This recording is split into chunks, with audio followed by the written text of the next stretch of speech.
Okay, right. The first thing I'm going to do is put myself out of the way so I can't see myself talking because I find that really off-putting. Okay, so yes, my name's Drew, and I'm a sound designer working in theatre. And it's my job is to work with the director and with the script. And we go through the play and we choose what sounds we're going to use for the show, what soundscape we're kind of going to create. And this can be live sounds, so we can work with kind of things like working with actors. We might work with actors' voices. We might put microphones on them so we can change their voices or make them louder. Or if we're working with bands or instruments, we might put microphones on different instruments so that we can make that louder and balance that sound and treat it so it sounds really nice. And we also work with, and this is more of what we're going to be talking about today, recorded sounds, so sound effects. Um, so sound effects can fall into different kind of categories. There can be kind of realistic sound effects. So we're talking more if there's a location. So we might be in a field. We might want to hear bird song. Or we might be on a street. So we might want to hear cars and people passing us by. And then things like this we also have to take into account can be affected by things like time of day. So birdsong in the morning will be different to the afternoon, and then in the evening there might not be any birdsong. There might be owls or something. And it can also be affected by, we have to think about things like the weather could affect it. So if we're on a street and it's raining, then the cars are going to sound different if they're driving through puddles and things like that. There's also sounds we have to think about, like sounds that are directly mentioned in the script, which could be something like a telephone, or a car horn, or there could be sounds that aren't directly mentioned in the script, and they're ones we have to kind of try and decide where we're going to put things. So, if, for example, somebody in a scene leaves the scene, and we know that they're going to leave the house, in the distance we might hear a door shutting, and then we might hear a car driving off. But then again, also we have to think about in what mood did that person leave the scene. So were they angry? Would they have slammed the door behind them, or does it need to be a slam, or was just a normal shut? Did they drive off quickly? That kind of thing. All things we kind of need to take into account. We can also use sounds in more kind of abstract ways. So similar ways to kind of in the way that we use music, maybe. So we might use sound to underscore moments in the play to create an atmosphere. So it might to maybe heighten moments of tension or things like that. Just putting something in underneath just to heighten the moment. And sounds like that can be really fun to create, but sometimes can be quite difficult to think of what to use. So I teach you a little. This is a little technique I use. I like to work with sound effects from the environment that a show is set in. So, as an example, I did a show a few years back, and the set. So this is working, with the set designer as well. I decided to take a lot of influence from that. The set was kind of this modern, dilapidated building, and there was lots of electrical equipment lying around, lights and things and wires everywhere. So we decided we would use kind of electrical sounds, not in a realistic way, but as kind of background sounds to kind of underscore the kind of moments of the show. So things like, I'm going to play you something now. You should be able to. So things like electrical shorts, so little sounds like this. That again. So it's just a short little sound effect that might snap us from one scene to another, or things like buzzing sound effects, things like that, like this one. So this kind of builds. I need to put my headphones on to hear these. This is kind of a good one for moments of tension because it's kind of building up and building up. That can run under things like that. And then also we could treat sounds, so to make them sound completely different. So if we took this electrical sound here, it's like an electrical arcing, buzzing sound. We can do things like slow it down. It becomes a really kind of spooky kind of atmospheric sound, which would work quite nicely in the background.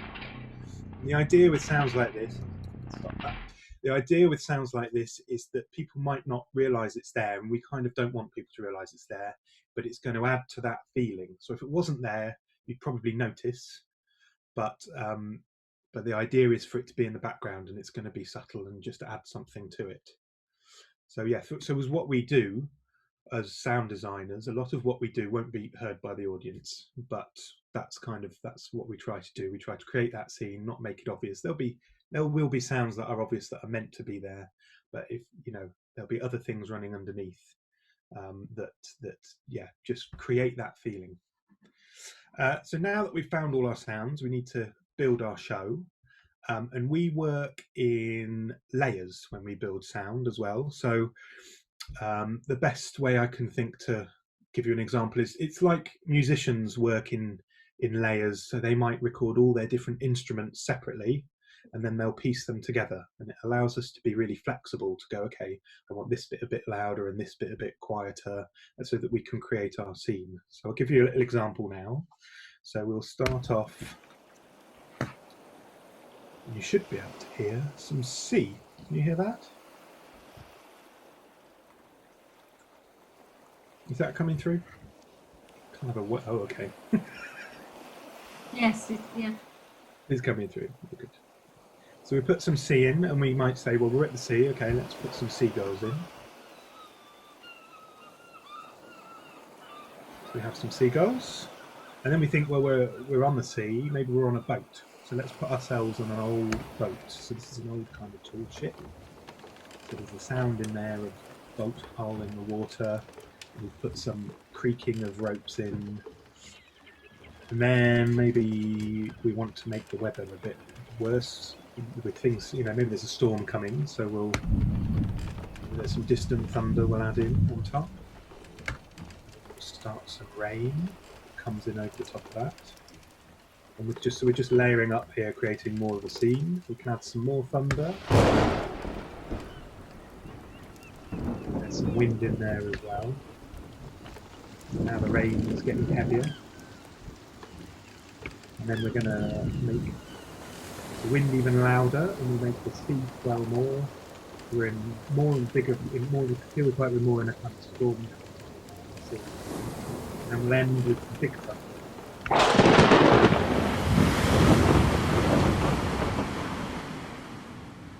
So that's all of those are individual sound effects, but we can put them together to create something, to create more of a scene. And it allows us to be we can pick and choose when we put stuff, where we put sound effects in.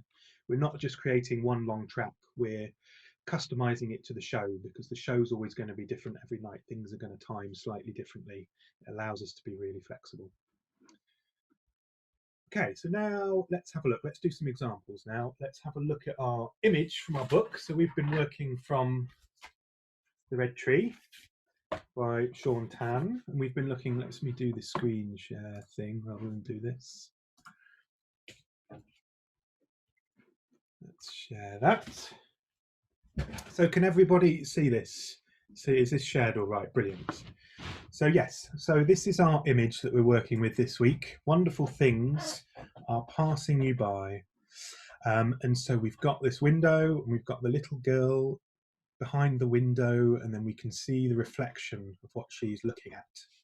And we've got this big object in the sky here passing through, and then butterflies over here that go smaller and smaller and almost look kind of confetti-like over here. And so if we think about what sounds we might take from this. So for me, so we've got an outside scene here with the blue sky here, so there could be birds outside.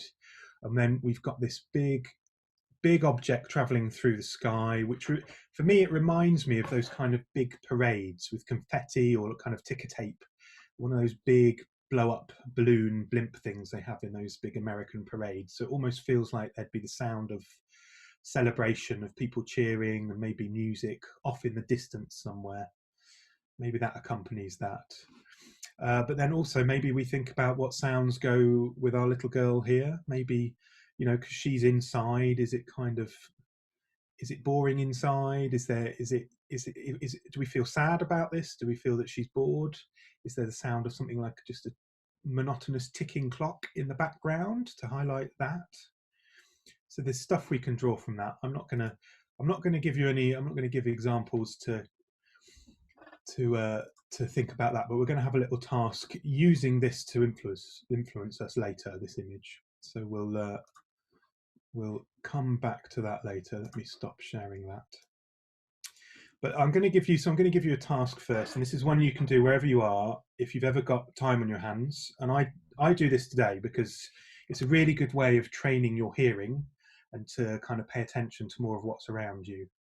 And what you do is basically you sit down, you be really quiet, and then you take 5 minutes. It might not take 5 minutes, however long it takes, but you sit and listen, and you try and listen to the first 5 things you can hear. And it might be really quiet. You might not think you can hear things to begin with, but then slowly, the more you listen, the more you'll hear things.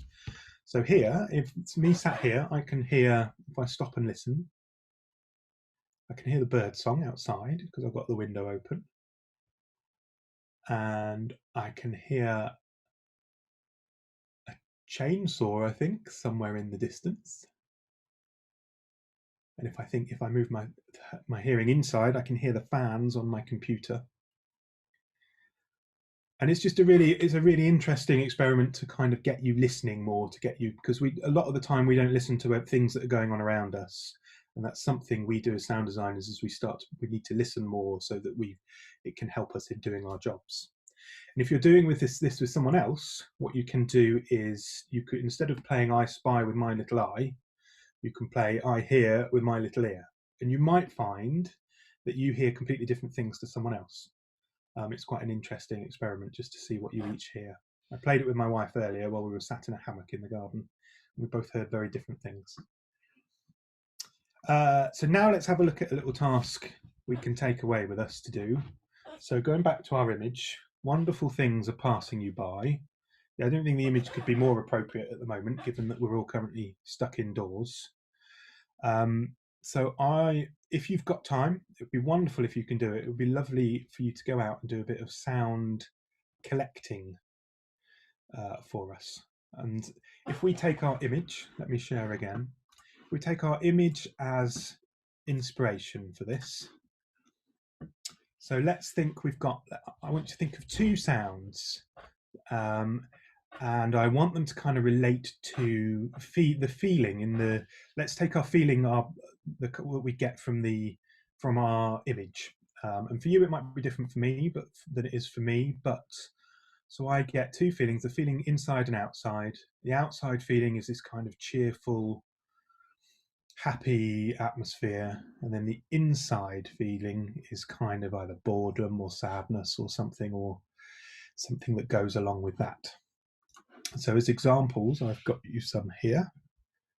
I've got this, which I recorded the other day, which you should be able to hear. That's the dawn chorus recorded. So if you get up really early in the morning, the birds are incredibly noisy at dawn. So that's recorded outside of our bedroom window.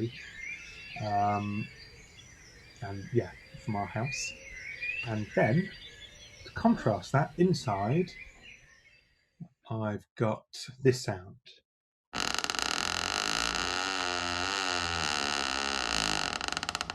realise that could sound a bit rude. It's not. It's a door creaking. But it's those 2 contrasting sounds. So those for me are the 2 that I found just to go against our 2 feelings, inside and outside. And if you're able to, it'd be wonderful if you could go and collect these for us, everyone, and send us some examples. Everyone, if you can get hold of a phone or a parent's phone, you've on all phones pretty much you should have, or you can download one for free. But if you've got an iPhone, there is an app called Voice Memo, which you can record things onto. And both of those sounds were recorded on my phone. I didn't use anything more special than that to record them. You can record those sounds and feel free to send us into them. It might be really interesting to see what you've got and what you want to send to us. Yeah, so that's a little task to go away and do. and that's a little bit about me, what I do. And I think I'm going to hand back to Amanda now, if that's all right. Yes, thank you, Drew. So I'm just going to do that final bit of saying thank you very much to Drew for that amazing session. And we've got another session with Drew coming up later in May. So we'll look forward to what he gets us to create next time. I've got to think of more now. So if you do have any soundscapes that you've gone out and recorded on your phones or your parents' phones, do send them to us. You can send them to us at calmeandcreative@redearththeatre.com. And I'll say that again. The email address is calmeandcreative@redearththeatre.com. So thank you very much. Next week we've got some more sessions coming up, and they're all on our website at the Calm and Creative show page. I nearly couldn't remember where it was, at the Calm and Creative show page. And so all I need to say now before we sign off is go well and take care, and look forward to seeing you next week.